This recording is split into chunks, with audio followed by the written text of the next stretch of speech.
Shalom, shalom, selamat malam semua Bapak Ibu, sahabat kami dimanapun Anda berada. Pada malam hari ini kami hadir lagi dalam acara kami di program di channel Majelis Daerah YPP Batu di Sumatera Bagian Selatan dan Sekolah Tinggi Teologi Ebenezer pada program kami Miracle.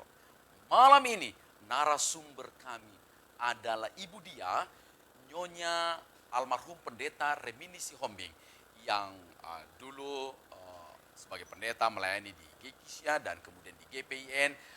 Bagaimana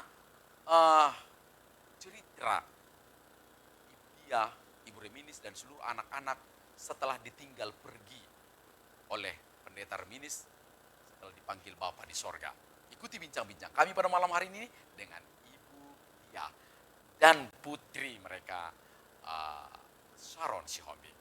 Selamat menyaksikan, Tuhan Yesus memberkati.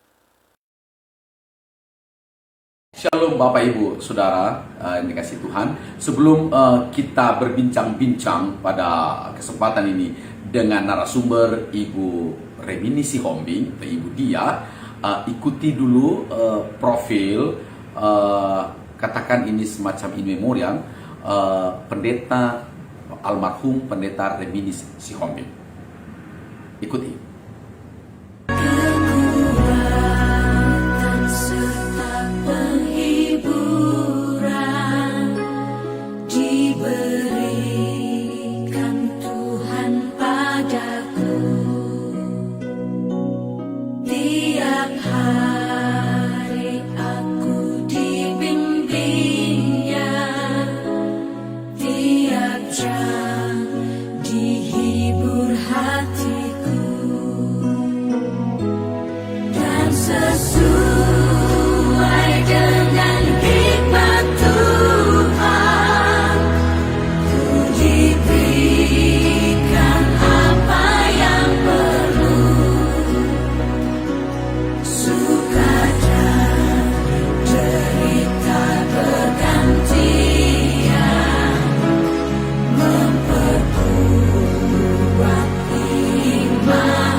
Shalom, selamat malam Ibu Dia atau Ibu Reminisi Hombing, juga putri tertua dari keluarga almarhum Bapak Reminis dan Ibu ya, Sharon.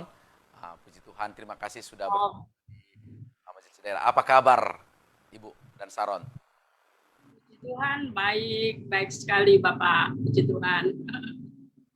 Sharon, gimana pelayanan lancar? Puji Tuhan Om, lancar. Di gereja mana sekarang pelayanannya? Gereja Kristen Jakarta Om, di Sunter, Jakarta Utara. Sunter ya, Jakarta Utara. Oke, baik. Kita ke pertanyaan. Gimana sih Ibu bertemu almarhum Pak Reminis? Ya, tentu Pak Pendeta Reminis sudah dipanggil Tuhan, sudah bersama Bapa di sorga. Ya ini katakanlah anggap in memoriam lah ini begitu ya. Ibu Dia pertama sekali ketemu Bapak di mana? Di Tanjung Inem, tahun 1985. Itu waktu liburan diajak Tante Wagiono. Tante Wagiono ya, di situ saya bertemu dengan Bapak. Oke. Ya. Lantas menikah tahun? Menikah tahun 1987. 87 ya. Oh, ibu adalah keponakan dari Ibu Wagiono ya. Wagiono ya. Ya, ya. Lantas meninggal. Setelah itu Bapak dan Ibu pelayanan kemana? Pertama di Gereja Kristus Tanjung Karang. Sebelum ya, Sebelum setelah masuk menikah, ya. Setelah itu baru masuk ya, di Kisya. iya, Oke, baru kemudian GPIN ya. iya, benar. Oke, Ibu, eh, tahun berapa Bapak dipanggil Tuhan? Tahun 2006, bulan Mei tanggal 12. Hari ini ya, hari ini tepat. Hari ini tuh, I'm so sorry. Saat recording ya, ini nanti ditayangkan hari Senin. Oke, saya tidak hafal benar. Jadi 15 tahun sudah. berapa tahun Bu? 15 ya saya. 2006. 2006, 2006. Ya, 15. Ya, eh, oke, 16 tahun berarti ya. 15 tahun. Ya. Oke, Bu, bagaimana perasaan Ibu atau goncangan yang Ibu alami saat Bapak dipanggil Tuhan? Sungguh sangat tergoncang sekali ya, sangat hancur hati saya karena Bapak adalah tulang punggung ekonomi keluarga. Setelah Bapak dipanggil Tuhan, ya saya sungguh hancur sekali karena bagaimana ke depannya nanti, karena anak-anak masih kecil-kecil, 5 anak Tuhan berikan kepada kami. Nah, di situ saya sungguh bergumul sampai berapa lama saya harus menangis terus, seperti tidak ada pengharapan. Ya. Tapi puji Tuhan untuk dukungan semua hamba-hambanya, anak-anak Tuhan. Lambat laun saya dikuatkan oleh Tuhan.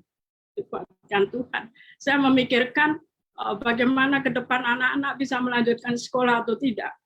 Waktu itu anak-anak sedang sekolah dan anak yang terkecil masih kecil sekali. Jadi di situ Tuhan menganugerahkan 4 orang anak ya Bu ya? 5. 5 ya, 5, oke 5 yang Nah, Bu, Ibu tadi sudah hampir mengatakan tentang bagaimana ke depan anak. Yang paling Ibu khawatirkan pada waktu itu, soal ekonomi atau soal kesendirian dalam membimbing anak-anak ini? Itu dua-duanya Pak ya, dua-duanya ya, untuk kesendirian, bisakah saya mampu untuk membimbing anak-anak. Juga masalah ekonomi, mungkin Bapak juga tahu saya itu tidak sekolah teologi ya, situ hanya membantu pelayanan ya. Tapi itu hanya apa ya, mengandalkan Tuhan lah ya, supaya bagaimana Tuhan bisa menolong, bisa itu. Tapi puji Tuhan untuk semua dukungan doa serta dukungan jemaat bahkan anak-anak Tuhan, ya boleh saya lalui dengan baik. Jadi anak-anak bisa meneruskan sekolah. Apa yang waktu itu Ibu paling pikirkan? Katakanlah ya, karena memang Ibu tadi katakan Ibu bukan sekolah teologi yang nggak bisa melanjutkan pelayanan secara full begitu ya, menggembalakan. Lantas yang Ibu pikirkan waktu itu sebagai solusi dalam hidup Ibu untuk menangani ekonomi, apa yang Ibu pikirkan pada waktu itu? Saya sempat berpikir mau pulang ke Jawa. Ya. Ya di sana mungkin ada keluarga yang bisa mendukung karena sudah pikiran sudah kacau waktu itu gitu. Jadi jalan pintasnya begitu, mau pulang ke Jawa, membawa anak-anak ke Jawa gitu, Pak. Ya, tapi ya puji Tuhan, ya, Tuhan mengingatkan kembali, percaya kepada Tuhan. Saya memanggil suami, saya lihat Ibu Siombing bisa, Ibu Siombing mampu. Nah dari situ mulai doa-doa semua jemaat juga anak-anak Tuhan, saya dikuatkan oleh Tuhan. Dikuatkan itu untuk bertahan di Bengkulu. Nah puji Tuhan bisa berjalan dengan baik. Maksudnya Bu Sihombing, waktu Ibu sekarang ini jenazah nih kan begitu sudah dimakamkan 1 hari 2 hari. Tadi Ibu katakan mau pulang ke kampung. Emang Ibu mau buat apa di kampung? waktu itu? Rencana ibu di pikiran? Ya, rencana saya ya uh, membuka apa ya usaha apa yang sesuai bidang saya, karena saya waktu itu memang suka buat kue gitu Pak, buat kue mungkin uh, mau itu ya di situ mau usaha, mungkin dari situ bisa saya apa membesarkan anak-anak. Nah, tiba-tiba akhirnya secara tadi ibu sudah membuka sedikit, saya tidak tahu. Kemudian dalam doa-doa ibu, apa yang terlintas dalam pikiran ibu eh, mengenai masa depan anak-anak ini semua? Pertolongan Tuhan baik untuk saya ya, nyata gitu ya, Tuhan menguatkan saya untuk tetap melayani Tuhan walaupun dengan sesederhana saya gitu.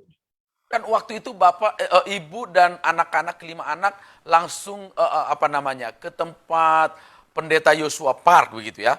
Itu bagaimana itu ceritanya? Oh ya, itu waktu itu memang saya masih di Bengkulu. Tahu-tahu Bapak Pendeta Yosua telepon ke saya. Jadi ya karena Bapak Pendeta Yosua kenal dengan suami suami saya, jadi telepon Ibu Siohambing bersama saya saja melayani, membantu pelayanan saya ke Cibubur. Bagaimana Ibu bersedia apa tidak? Nah itu pun tidak saya jawab langsung iya, karena saya tahu saya merasa bukan bukan dari sekolah teologi apa bisa gitu saya melayani Tuhan gitu. Tapi terus Tuhan kuatkan dengan pendeta Yosua, datang saja percaya Tuhan akan memakai ibu gitu. Jadi saya langsung iakan untuk ke Cibubur. Oke, lantas di Cibubur ini katakanlah kita berjalan, bergerak apa sejarahnya begitu ya, dengan 5 anak. Bagaimana menjalaninya, Bu? Ya, menjalaninya hanya apa ya, mengandalkan Tuhan, Bapak, mengandalkan Tuhan saja ya, mengandalkan Tuhan. Waktu tiba di Cibubur, memang banyak sekali yang harus saya alami juga ya, adaptasi juga, harus menyekolahkan anak pindah kemana-mana gitu, harus biasanya saya dengan suami tapi sendiri itu uh, merupakan pergumulan juga bagi saya ya, tapi semua ditolong Tuhan dengan baik, sehingga anak-anak bisa sekolah dengan baik semua. Ada yang Ibu ingat nggak apa semacam pergumulan, tantangan atau katakanlah dalam itu ini penderitaan yang terberat yang pernah Ibu alami saat membesarkan ke 5 anak. Secara ekonomi mungkin pasti berat, tapi apa kira-kira yang Ibu ingat yang sangat memberatkan? Ya, untuk ini ya, mendidik ya Pak, mendidik anak-anak ya, mendidik itu tidak mudah, apalagi di daerah, di kota lagi, di Cibubur kan, gitu harus perlu didikan yang sungguh-sungguh gitu. Biasanya bapak juga yang bisa membantu, mendukung gitu. Tapi ini sendiri, ya saya itu yang paling berat. Saya takut anak-anak jatuh ke pergaulan yang tidak baik gitu. Jadi itu yang berat sekali buat saya. Saron, sekarang ke Saron ini anak tertua dari Pak Pendeta Reminis dan Ibu. Waktu Kedua. waktu Kedua. Bapak dipanggil Tuhan usia Saron, yang anak kedua atau Daniel yang lebih besar ya? Oh Daniel kemudian Saron. Eh, waktu itu Saron usia berapa waktu Bapak dipanggil Tuhan? Jalan 16 tahun, Om. Jalan 16 tahun. Lantas gimana? Waktu itu Saron pasti sudah sangat remaja, gadis remaja. Gimana perasaan Saron sebagai anak pendeta ditinggal Bapak dipanggil Tuhan ke sorga? Waktu itu bingung, Om. Bingung pas Bapak meninggal tuh apa ya? Respon aku bingung gitu kan. Wah, Bapak meninggal. sebenarnya ekspresinya lebih ke bingung gitu, mau ngapain ya habis ini gitu Om. Lebih ke bingung, mentok gitu Om. Kalau sedih ya pasti sedih, pasti sangat sedih, tapi waktu itu yang aku rasain hanya bingung. Yang paling dari antara berapa bersaudara, yang paling rasa apa ya, kehilangan ya semua, tapi yang paling rasa nampaknya hilang arah itu Saron atau Daniel atau siapa? Waktu itu yang aku ingat yang paling paling terpukul itu Priscilla sebenarnya. Gila, Um, karena dia lebih ke hilang harapan gitu Om. Karena memang yang tadi Mama bilang kan yang cari nafkah Bapak gitu kan, kepala keluarga, Mama enggak gitu. Nah, si Priscilla ini dia lebih, waktu itu Priscilla kayaknya masih mau masuk SMP kelas 1, terus dia mikirnya udah lebih, udah nggak nyangka juga aku mikir ke situ kalau Bapak nggak ada gimana, dalam tanda kutip, nasib kami ke depannya gitu. Nah, kalau Sharon waktu itu nggak banyak respon tapi bingung gitu loh, bingung. Iya, lebih ke bingung sih. nah Rizky lah. waktu kemudian berjalan seperti yang saya tanyakan ke Ibu, pergumulan apa yang paling berat yang kalian alami sebagai anak-anak, anak-anak hamba Tuhan yang ditinggal sementara ibunya memang tidak mendapat latar belakang teologi yang bisa meneruskan pelayanan. Eh, apa pergumulan yang seperti apa yang dalam perjalanan waktu yang paling berat dirasakan oleh anak-anak? Mungkin role model sih Om. Atau mungkin lebih ke waktu itu lebih ke cemburu ke teman-teman yang lain yang masih punya bapak gitu kan. Karena biasanya mereka ada sosok yang ya sebagai apa ya, sebagai teman dan sahabat, terus juga sebagai tempat berlindung gitu. Nah, ini kan sekarang cuman mama gitu kan, dan nggak mungkin kami secara secara apa, kami anak-anak, apalagi aku juga termasuk yang tertua, nggak mungkin bisa 100% ngandalin mama untuk apa, bagi perhatian penuh ke kami gitu kan. Jadi karena adek waktu itu masih kecil, belum belum sekolah pas bapak meninggal. Jadi yang bikin yang harus berjuang dilewati itu ya berjuang sendiri gitu, karena nggak ada sosok bapak lagi, nggak ada tempat ngadu lagi istilahnya gitu, nggak bisa minta ini itu lagi. Itu sih kadang-kadang yang bikin cemburu sih, cemburu. Nah, Ibu si Hombing, setelah Bapak akhirnya duka belum selesai lagi, ditambah lagi dengan Tuhan memanggil Priskila. Itu gimana Ibu menghadapinya? Ya, saya tidak bisa membayangkan, memang terlalu sedih sekali Pak, sedih sekali gitu. Ya, apalagi Priscilla uh, baru menyelesaikan pembentukan di I3, sudah selesai ya, dan siap melayani. Saya bertanya kepada Tuhan, mengapa Tuhan panggil Priscilla sudah siap melayani Tuhan? Itu hancur sekali hati saya Pak, hancur betul. Sampai sekarang pun saya kalau ingat masih ada kesedihan, itu masih ada. Apakah Ibu ada semacam menyalahkan diri atau bagaimana ya kondisi ini? Benar-benar memang kita kan tidak mengerti situasi Ibu, bagaimana kondisi yang seperti ini. Apa perasaan atau pergumulan terberat yang terbersit dalam hati dan pikiran Ibu? Kesedihan yang tidak bisa terbayangkan Pak, sedih sekali ya. Uh, uh, Mengapa ya sudah apa ya,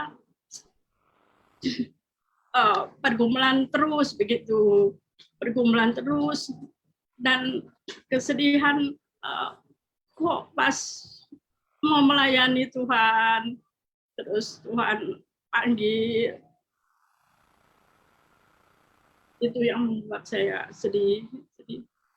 Saron, bagaimana, kan waktu itu kamu juga sudah dewasa, baik dalam iman, dalam Saron juga sudah eh, terjun dalam pekerjaan pelayanan Tuhan. Bagaimana Saron mendampingi ibu pada waktu itu. pasca Priscilla meninggal ya Om. Ya, setelah Priscilla dipanggil Tuhan.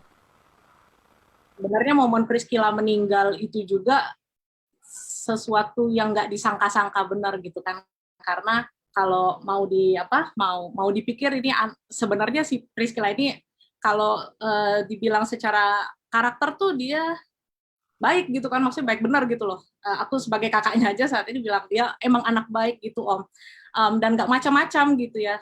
Waktu itu juga lebih nggak nyangkanya Priscilla meninggal ketimbang bapak meninggal. Kalau bapak kan masih beberapa waktu sakit, jadi kan kita memang udah sempat ngurus, sempat apa gitu kan Om. Paling enggak ada persiapan untuk itu gitu. Nah kalau si Priscilla ini memang tiba-tiba dia meninggal dengan sakit yang nggak kita duga-duga gitu kan.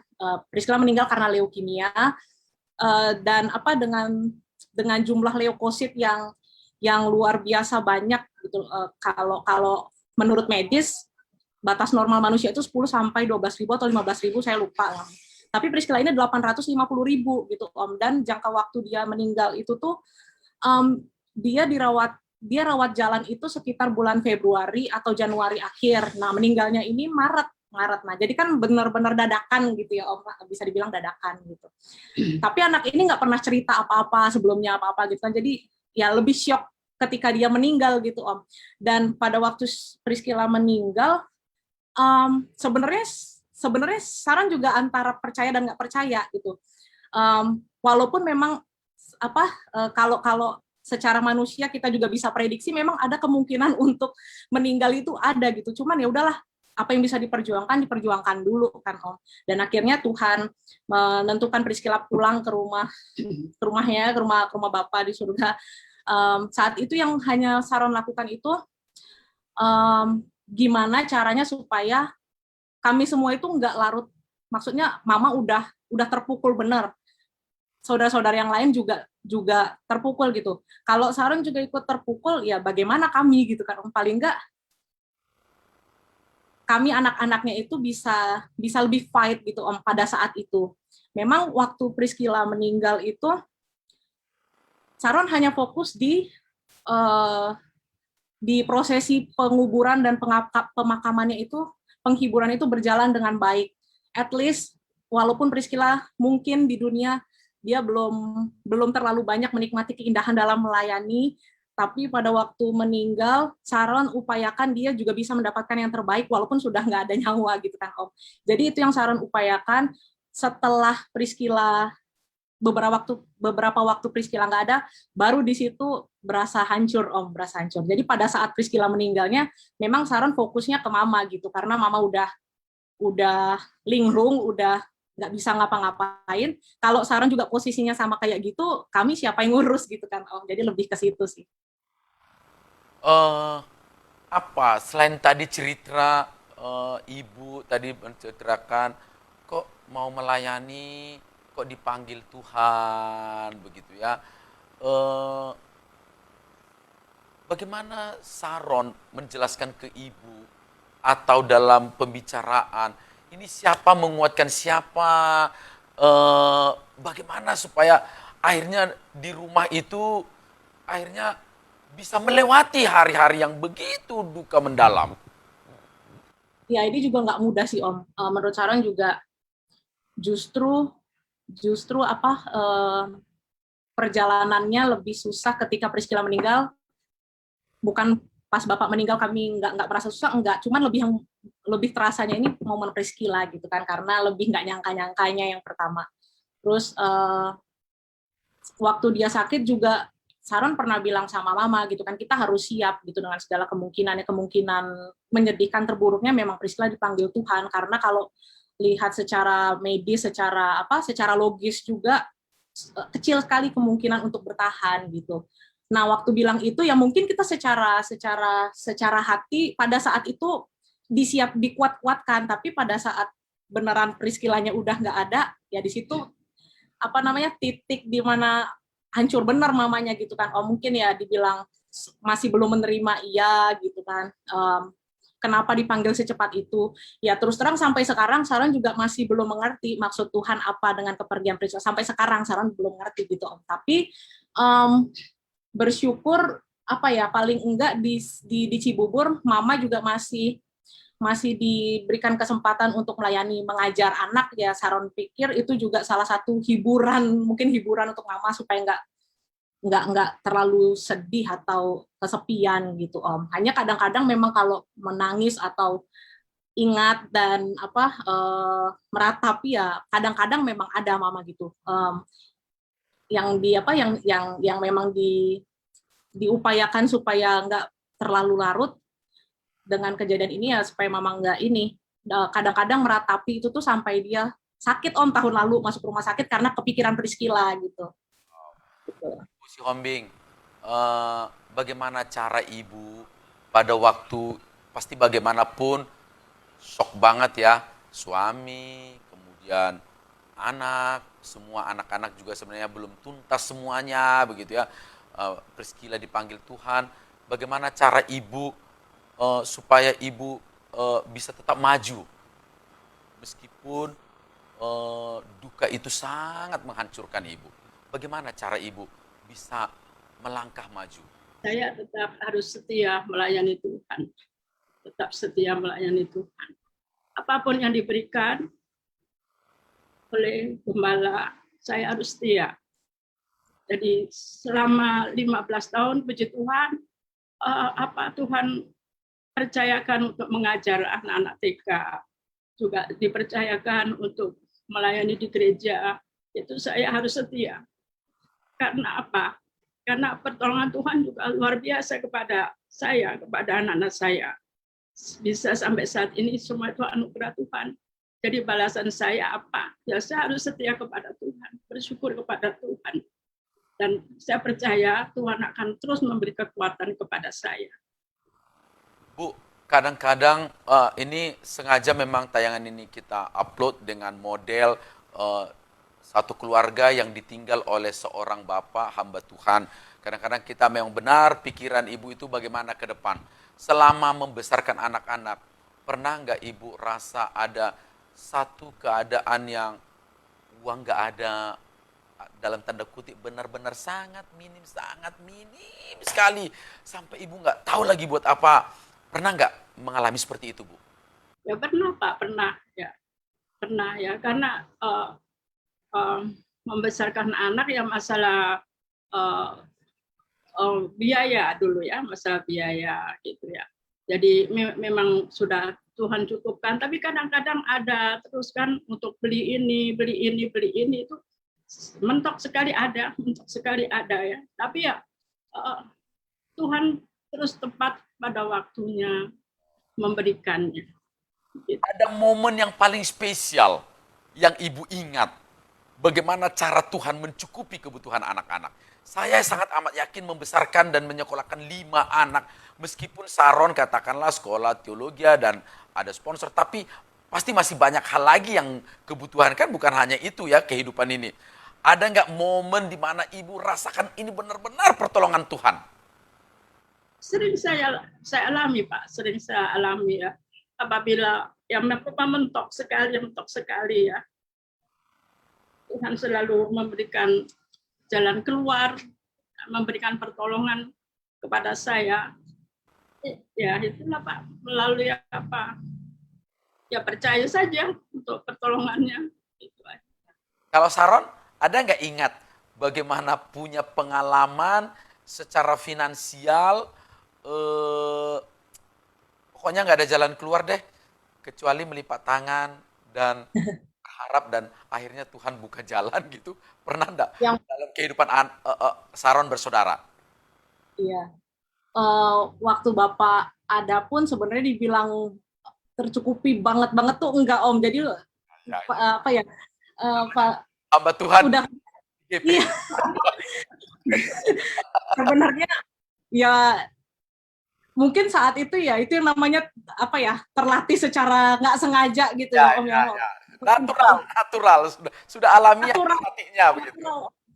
Nah ini ceritanya beda waktu Bapak udah meninggal, terus waktu itu Saron yang paling dirasakan itu memang pas kuliah Om, pas kuliah karena waktu itu kuliah butuh biaya banyak, walaupun Saron memang ada sponsor, tapi yang paling berat itu adalah biaya sehari-hari Om. Yang disponsori kan hanya biaya semester, kalau hari-hari kan mama gitu kan Om.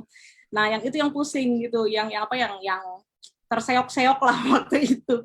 Jadi memang dari kuliah itu tuh nggak ada cerita lain, memang ekonomi gitu. Jadi poin utamanya ekonomi gitu kan. Sampai skripsi pun waktu itu Sharon belum punya laptop gitu Om, belum punya laptop. Jadi ya pinjem-pinjem gitu kan Om, karena memang ekonomi. Nggak bisa maksa juga, karena kan adik-adik juga sekolah gitu. Kita nggak bisa nuntut banyak, aku nggak bisa nuntut banyak. Waktu itu momen yang paling Sharon ingat adalah, kalau mau dibilang masalah ekonomi, terlalu banyak Om ceritanya, tapi momen yang paling Sharon ingat, waktu itu untuk pulang ke rumah pun waktu itu seminggu sekali Saron pulang ke rumah dari Karawaci ke Cibubur. Tapi kalau nggak ada uang, Saron nggak bisa pulang gitu ya. Udah netap aja di sana gitu kan. Yang paling Saron ingat, karena waktu itu nggak ada istilah asrama-asrama dan kos, asrama-asrama, jadi Saron harus kos, dan biaya kos saat itu untuk saat itu lumayan besar gitu Om. Nah bersyukurnya Saron kuliah dan hidup selama kuliah itu menurut Saron itu hadiah banget dari Tuhan, karena Tuhan anugerahi fasilitas yang baik di tempat Saron kos. Secara keuangan nggak mungkin mama bisa bayar gitu karena besar kan Om, tapi Saron dapat potongan di sana di lokasi yang baik. Setelah itu juga jangankan bayar kos, untuk makan sehari-hari aja kadang mikir. Jadi makanan yang paling Saron suka itu roti, karena nggak ada pilihan lain selain roti gitu Om, yang paling murah roti tawar, bisa tahan berapa hari gitu kan. Nah tapi di kos itu juga Tuhan pakai pemilik kos itu, pakai karyawannya juga untuk berkati Saron. Jadi selama Saron di sana kurang lebih 2 sampai 3 tahun, Saron dikasih makan gratis Om, hanya Saron gitu kan, yang lain enggak. Dan untuk biaya kosnya Saron dapat dispensasi paling besar, jadi boleh bayar tanggal berapapun. Kalau teman-teman yang lain sebelum tanggal 10 mereka harus lunasi, dan Saron dikasih potongan, ada potongan, jadi bayarnya nggak sama kayak teman-teman, dengan fasilitas yang baik itu. Jadi ya menurut Saron sampai lulus, makanya Saron mengucap syukur benar dengan pemilik kosnya, dengan karyawan yang baik sama Saron. Dan poin paling Saron ingat juga, kalau Saron mau pulang nggak ada uang waktu itu, ada pelayanan Natal, Saron nggak ada uang sama sekali. Jadi minimal bagaimana caranya Saron bisa sampai di terminal, kalau di sini dulu terminal Kampung Rambutan di Jakarta itu minimal ada uang 15.000 aja Saron nggak ada Om waktu itu, untuk ongkos pun Saron nggak ada gitu kan. Jadi bingung mentok mau gimana ini ya, mau gimana. Akhirnya ingat waktu itu Saron sempat kalau ada uang kembalian receh-receh gitu ya taruh di mana-mana gitu kan. Akhirnya dikumpulin pas 15.000, Saron akal-akalin supaya nggak tercecer, jadi dikasih isolasi gitu Om, dirapi-rapiin. Akhirnya sampai ke tempat itu dengan biaya 15.000 bisa melayani gitu Om.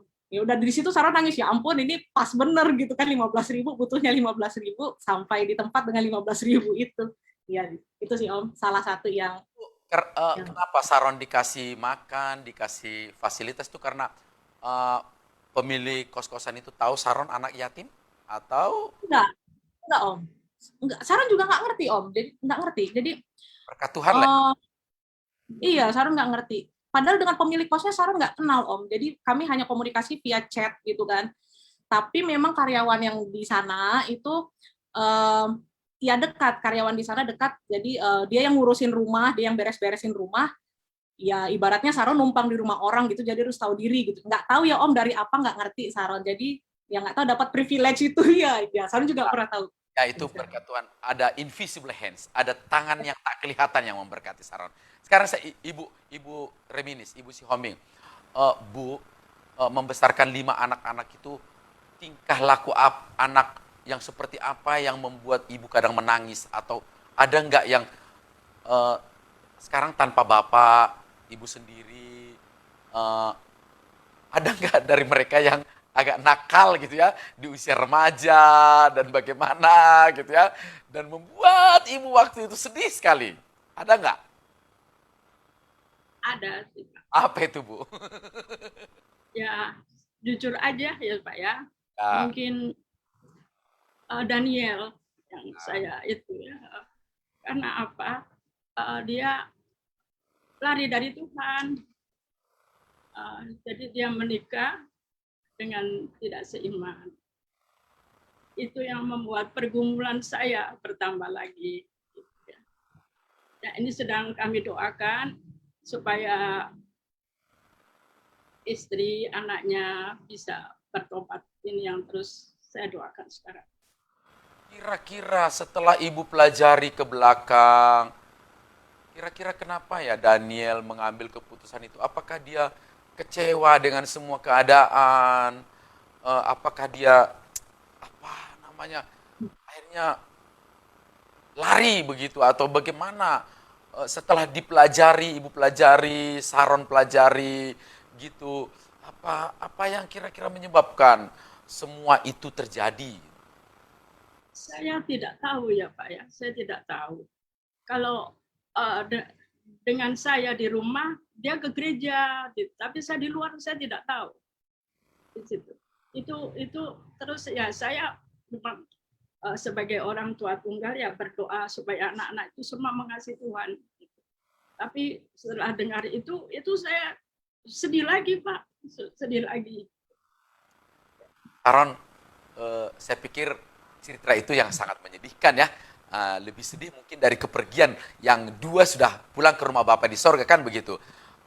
Bagaimana waktu itu keputusan Daniel untuk meninggalkan yang seperti itu dan berpindah keyakinan, apa yang kalian renungkan waktu itu? Kalau dari Saron, Saron lihatnya, Saron punya pandangan bahwa Daniel ini sebenarnya secara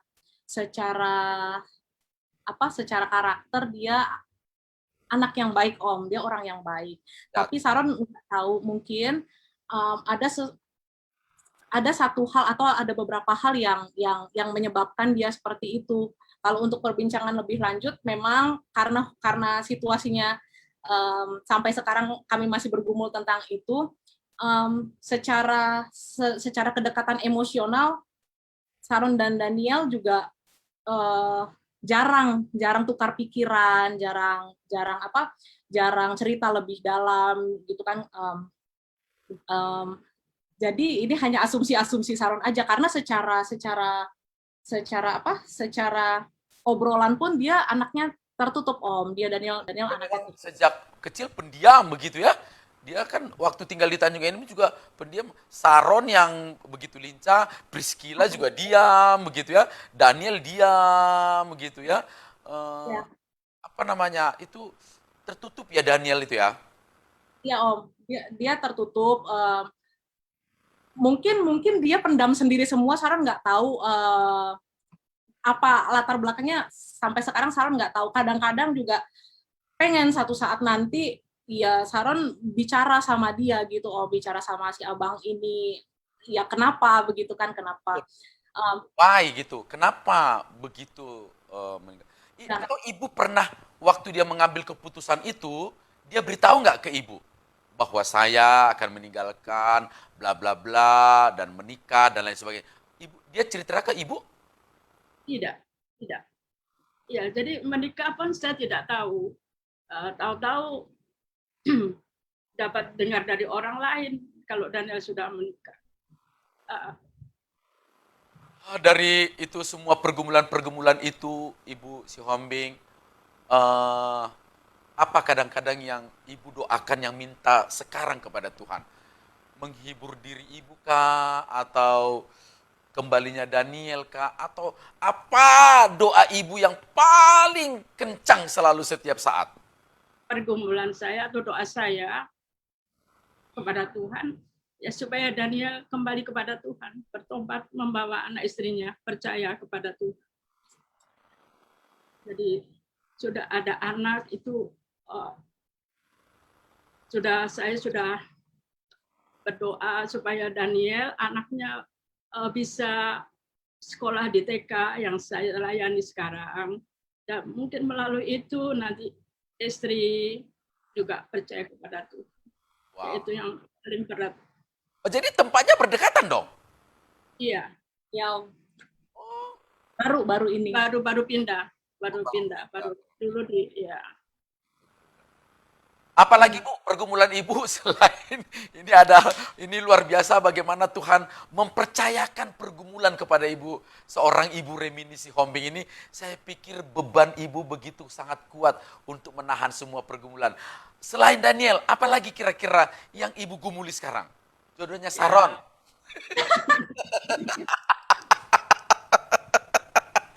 Oh, makanya Mama lihat-lihat tadi. Bagaimana Bu? Pergumulan apa yang Ibu lagi gumuli sekarang ini dengan 4 anak yang masih Tuhan percayakan bersama dengan Ibu? Ya pertama tadi saat ini Daniel ya, supaya ya yang kedua seperti tadi Saron bilang ya supaya Saron Apa? cepat berkeluarga supaya itu ya Pak, saya senang melihat anak-anak lagi, melihat itu sebelum saya dipanggil Tuhan semua anak-anak sudah memberi sudah menikah gitu Pak nanti. Oke. Ibu Siombing, dari semua pergumulan Ibu itu, pernah nggak Ibu semacam kecewa mengiring Tuhan? Pernah juga ya, karena memang terlalu berat sekali tantangan-tantangan yang saya hadapi. Ya pernah ya saya, kenapa Tuhan saya sudah setia, saya sudah ini Tuhan, sudah ini, kenapa Tuhan panggil anak saya lagi, terus sekarang Daniel begini gitu kan gitu. Ya, tapi saya sadar Pak ya, seperti di firman Tuhan Filipi 4 ayat 13 itu yang menjadi kekuatan bagi saya. Segala perkara dapat kutanggung di dalam Dia. Yang memberi kekuatan kepada saya. Adakah saat atau momen spesial buat Ibu dilawat Tuhan? Saat mendengar firman Tuhan kah? Saat berdoa kah? Saat apa yang pernah Ibu ingat di tengah banyaknya pergumulan, di tengah beratnya persoalan, tapi Tuhan melawat Ibu dengan caranya? Adakah momen seperti itu yang pernah Ibu rasakan? Ya pernah sekali Pak, ya pernah ya itu ya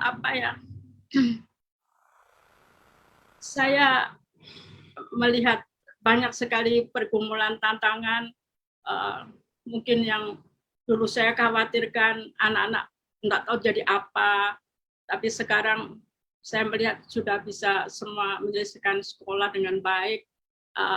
Itu yang sudah saya alami, saya merasa bersyukur kepada Tuhan, itu aja Pak yang itu saya rasakan sekarang, itu lawatan Tuhan buat saya, karena kalau saya pikir dulu saya tidak mungkin bisa dan anak-anak tidak mungkin bisa, tapi saya sekarang sudah melihat Saron bisa melayani Tuhan, terus BJS sudah melayani Tuhan, itu lawatan Tuhan untuk saya, hiburan Tuhan untuk saya.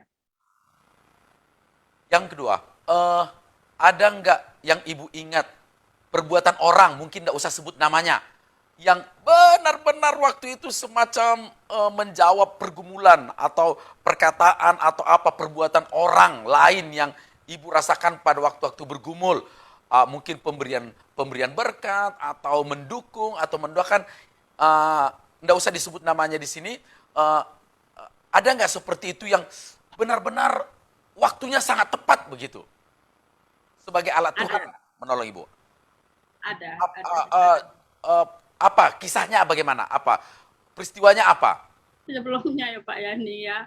Jadi memang itu masalah kalau ekonomi ya, ekonomi lagi gitu ya, memang saya ya waktu kekurangan, saya berdoa sungguh-sungguh, tahu-tahu Tuhan tepat pada waktunya Tuhan memberikan apa yang saya perlukan. Apa itu? Orang kasih uang atau beras atau apa waktu itu? Diantarkan beras gitu? Hah? Ya Tuhan memberikan berkat ya uang gitu Pak ya, itu Tahu-tahu ibu saya kirim ini, oh puji Tuhan, terima kasih Tuhan, tepat pada waktu sekali itu. Ya, cerita kayak gitu banyak sekali Bu dalam kehidupan saya juga. Iya, iya, iya. Ya, baik. Oke, Saron, bagaimana apa namanya ya? Ini kan tidak mudah bagi banyak anak-anak hamba Tuhan ditinggal oleh papanya. Tidak mudah. Sekali lagi Saron, coba. Kesulitan apa bagi Saron menjalani kehidupan setelah ditinggal seorang ayah? Mungkin ini Om, jaminan dalam tanda kutip gitu kan. Jadi kalau misalnya Bapak masih ada, waktu itu karena memang Saron ditinggal waktu baru masuk SMA, kedepannya kan yakin kalau kuliah gitu Om. Tapi paling nggak kalau Bapak masih hidup relasi Bapak gitu kan. Maksudnya mungkin lebih memudahkan Saron kemana gitu Om. Maksudnya mau masuk ke tempat yang Saron mau gitu, mungkin lebih mudah gitu karena masih ada Bapak gitu kan. Nah kalau nggak waktu Bapak meninggal ya memang ini Om, memang nggak ada pilihan gitu, nggak ada pilihan. Karena mungkin beda kalau Bapak masih ada dan nggak ada relasi sekali lagi relasi sih Om. Waktu itu hanya mama single parents, ya relasinya mungkin nggak sebanyak dan sedekat Bapak mungkin masih ada dulu gitu kan. Mungkin lebih ke situ sih Om, sulit untuk berjuang sendiri waktu itu mikirnya. Kesulitannya sulit untuk berjuang gitu Om. Tapi ternyata dalam perjalanan ya di titik ini ya memang sadar bahwa segala sesuatu emang udah Tuhan atur, Tuhan tentukan gitu Om. Kalaupun sulit dan nggak ngerti pada saat itu ya sekarang oh ya begini gitu sih Om. Apakah dalam kehidupan Saron dan Ibu kalau berbicara begitu ya di rumah dengan adik-adik mengingat kasih setia Tuhan nyata dalam kehidupan perjalanan Ibu dan semua anak-anak.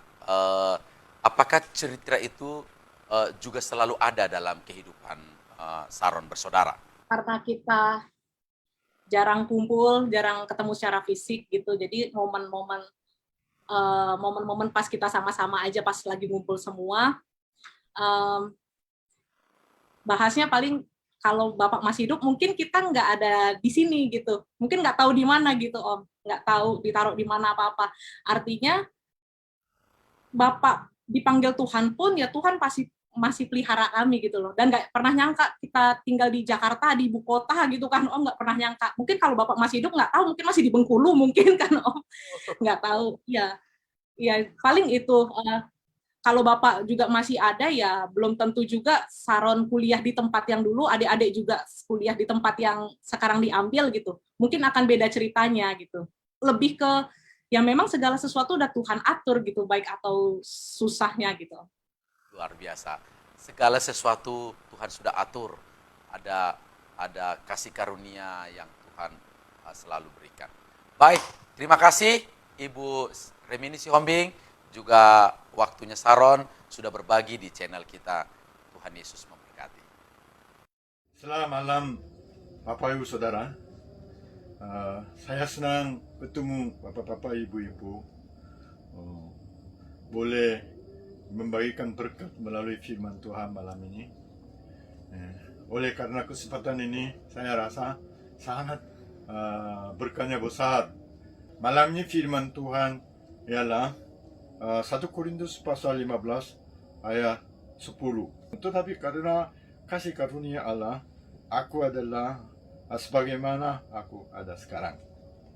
Bapak Ibu Saudara, firman Tuhan ini setiap saat saya renungkan sangat berkahnya besar. Saya sangat-sangat berterima kasih kepada Tuhan karena teman-teman yang kemarin bersama dengan saya melayani di Lampung, semua Tuhan memungkinkan ketemu teman-teman yang hebat juga, teman-teman yang luar biasa, sehingga sambil melayani merasa saya sangat berterima kasih kepada Tuhan, yaitu Bapak Sugeng dan Mbak Mura Lauli, dan juga teman-teman hamba Tuhan. Ya, setiap saat saya berada ini sekarang itu sebagaimana saya sekarang ini ada, itu semua oleh karena kasih karunia Allah. Saya ingin memuliakan nama Tuhan, meninggikan nama Tuhan. Saya takutin yang memegakan diri atau mau jadi muka depan banyak orang ya. Tidak, saya mau menjadi hamba dan memuliakan Tuhan. Bapak Ibu Saudara, saya ingin sampaikan bagaimana saya ketemu Ibu Sionbing. Sebelum ketemu Ibu Sionbing, saya ketemu dengan suaminya yang almarhum dulu, gitu, saudara. Ya, sehingga sebelumnya meninggal dunia, saya udah berjanji dengan Bapak Sionbing, ayo silakan buka jamaah yang baru di sekitar Medan. Tapi tiba-tiba beliau dipanggil, Bapak Ibu Saudara, sehingga saya rasa kehilangannya besar, Bapak Ibu Saudara.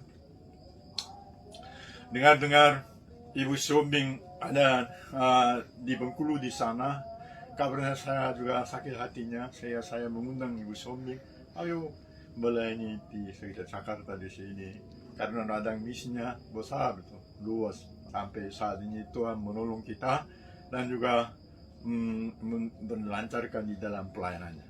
Sehingga saya juga merasa berkat besar karena Ibu Sionbing ketemu bersama-sama melayani